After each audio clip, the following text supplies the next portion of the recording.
Judge rules Texas schools' hair length policies do not violate Crown Act. Oh God, not this shit again.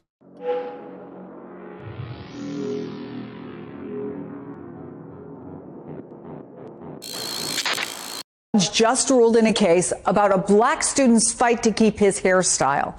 NBC's Morgan Chesky is live in Dallas. The student, Daryl George, has been out of the classroom, I think, for the better part of a year now? Jesus. What was the decision?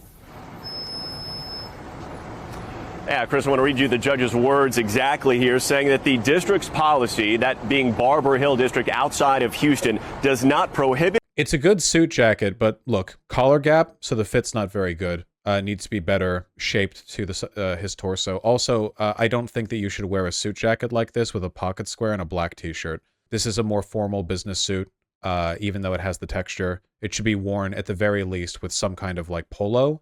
I mean, preferably a button up. But yeah, it's not a terrible suit jacket. Collar gap's an issue though. Why is collar gap bad? Because you just don't want a gap forming at the back of the collar. You know, how do you fix it? Tailoring. Nor does it discriminate against male students who wear braids, locks, or twists, adding the Crown Act does not render unlawful those portions of Barber Hill's dress code. Those were the judge's words earlier today, just a short time ago, in fact. This is disorderly? This is like a math problem as a hairstyle. What, like, oh, this unruly hair, and then it's like the most meticulously structured hair. Like what? What are you, jealous? Jesus. It's the most ruled hair. It's so rules-based. In the case of Daryl George, this 18-year-old high school junior who hasn't been able to sit in class with the rest of his classmates, Chris, because the district says that even though he wears his hair up in locks, if it's let down, it would violate the school's policy. And so in just say it. The school district, to the school district, just say it. You can just say it, okay? You don't need to get around to the judge. You can just say it. Why? Like, what? Like, this is insane. Seriously? Like, it's so racist. In turn, he is now suspended, and the judge siding with the district, saying that their stance on that does not violate Texas's Crown Act, which was enacted back in September of 2023 to try and prevent race-based hair discrimination. More than 20 other states have adopted similar policies, and the family, we've already heard from them, Chris, they do plan to appeal. We have not heard directly from them on camera, but we know that a Texas state rep supporting them today had this to say following that judge's ruling. Take a listen. I think we've got to remember that this is about Daryl. And to see that young man crying, he didn't understand. We couldn't explain it to him. We tried to explain it to him. He just wants to learn. And he just wants to be normal. His mom was so physically shaken. Like, I was worried about her. Are you okay? Do I need to get you some water? Please pray for this family.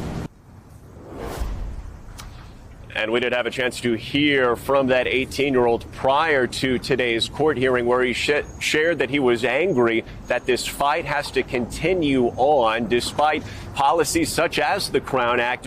Good on that family for not giving in and having the kid cut his hair. You know, good on them for continuing to fight this. This is insane. There literally like, the only reason this is happening is because the people at the school district are like just racist. That's it. There's no like broader logic here or whatever. They saw an opportunity to make the life of a black student worse, and they took it. You know, that's it.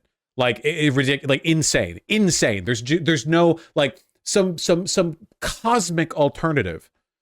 What do they expect him to do? Shave it off like some kind of slave? Yes, that it. Literally, yes.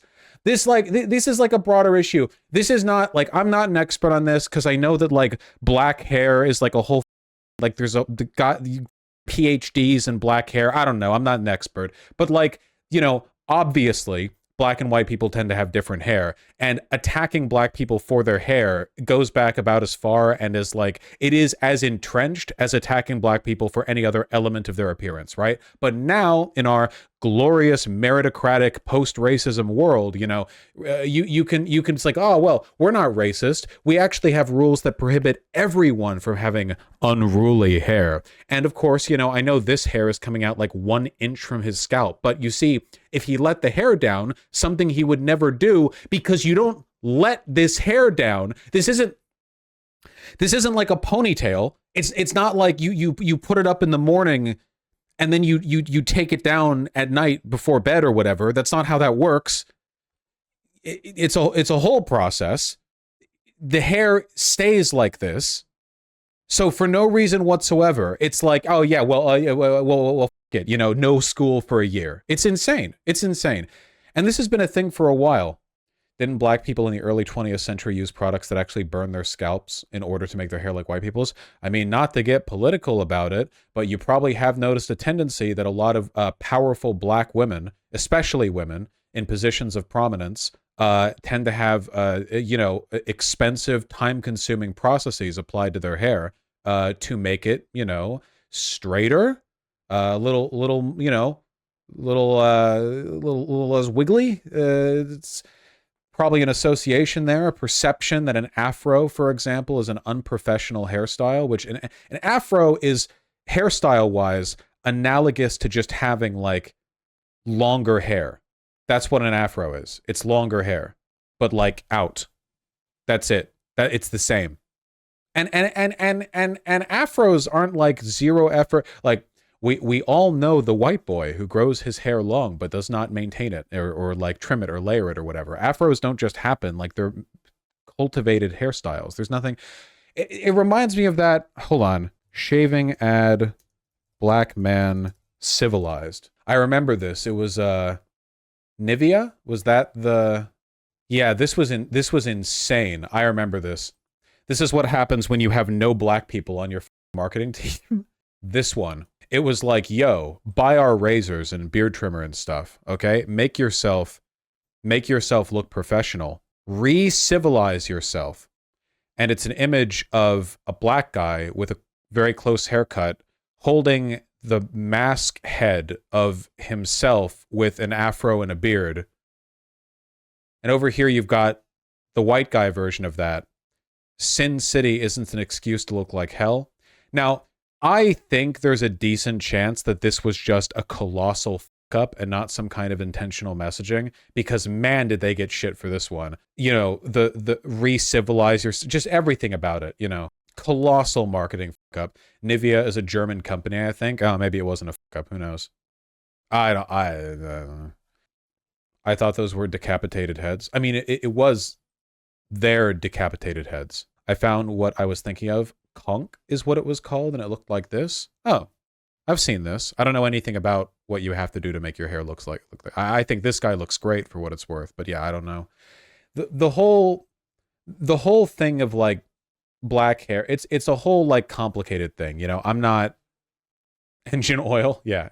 It's a whole thing, you know. I'm not going to pretend to be an expert on it or whatever. The only thing that I know for sure is that you know, people use this as an excuse to attack black people. And if you like listen to the rationale, a lot of racist white people do just seem to think that black hairstyles are innately less civilized, just like innately messier or less cared for. If you think that, I mean, if nothing else, you have to admit this. Black people on average probably pay way the more attention to their hair than white people do. I'm throwing some dice to the wind. I'm estimating, you know. I don't have a study to back that up. I'm just guessing. Pretty sure it's true, though. Well, I hope they keep appealing it. It's pretty goddamn... it's such a cool hairstyle, man. It looks like a drawing. Look, it's like you've got like the little lines above the big line. It's cool as hell, you know? Like, they're not racist. They just couldn't handle a swag. Yeah, they're not racist. They're actually just insanely jealous.